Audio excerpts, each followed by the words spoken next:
एक समय की बात है जब बादशाह अकबर का परचम पूरे विश्व में फैलने लगा था।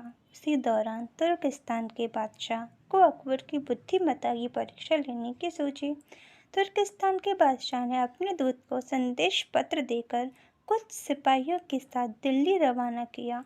बादशाह ने पत्र में लिखा था, मुझे सुनने में आया है कि भारत में ऐसा पेड़ है जिसके पत्ते को खाकर इंसान की आयु बढ़ाने में मदद मिल सकती है। अगर यह बात सच है तो मेरे लिए उस पेड़ के कुछ पत्ते ज़रूर भेजें। जब अकबर ने उस पत्र को पढ़ा तो वह सोच में पड़ गए। इस चिंता से उभरने के लिए अकबर ने बीरबल का सहारा लिया। बीरबल की सलाह पर बादशाह अकबर ने तुर्किस्तान से आई सिपाहियों और दूत को कैद करने का आदेश दिया। सिपाही और दूत की कैद खाने में कई दिन बीत जाने के बाद अकबर और बीरबल एक दिन उनसे मिलने गए। अकबर और बीरबल को आते देखकर वो सोचने लगे कि उन्हें रिहाई मिल जाएगी, लेकिन ऐसा नहीं हुआ। बादशाह अकबर जब उनके पास पहुंचे तो उन्होंने दूत से कहा, जब तक इस किले की एक दो ईंट गिर नहीं जाती तब तक आप लोगों को आज़ाद नहीं करेंगे। ऐसा होने तक आप सभी के लिए यहाँ खाने पीने का पूरा इंतज़ाम किया जाएगा।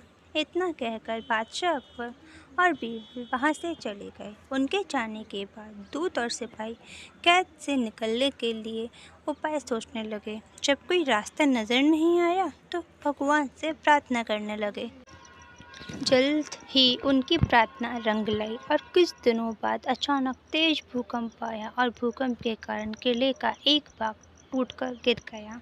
यह घटना के बाद दूत ने अकबर के पास किले की दीवार गिरने की खबर भिजवाई। यह खबर सुनते ही बादशाह अकबर को अपना वादा याद आया और उन्होंने तुर्किस्तान के दूत व सिपाहियों को दरबार में प्रस्तुत होने का आदेश दिया।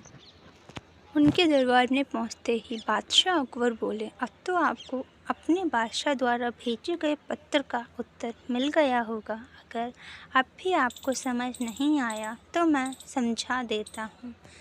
तुम सिर्फ 100 लोग हो और तुम्हारी आह सुनकर किले का एक हिस्सा गिर गया। तो सोचो, जिस देश में हज़ारों लोगों पर अत्याचार होते हैं उस देश के बादशाह की आयु कैसे बढ़ेगी। लोगों की आह से उनका पतन तो निश्चित है। हमारे भारत देश में किसी गरीब पर अत्याचार नहीं होता है, यही होता है आयुर्वर्धक वृक्ष। उसके कुछ दिन बाद बादशाह ने उन सभी को उनके देश भेज दिया और रास्ते में होने वाले खर्च के लिए कुछ पैसे भी दिए। दूत ने तुर्किस्तान पहुंचकर भारत में घटित सारी बात विस्तार से बादशाह को बताई। अकबर बीरबल की बुद्धिमत्ता देखकर तुर्किस्तान के बादशाह ने दरबार में उनकी बहुत प्रशंसा की।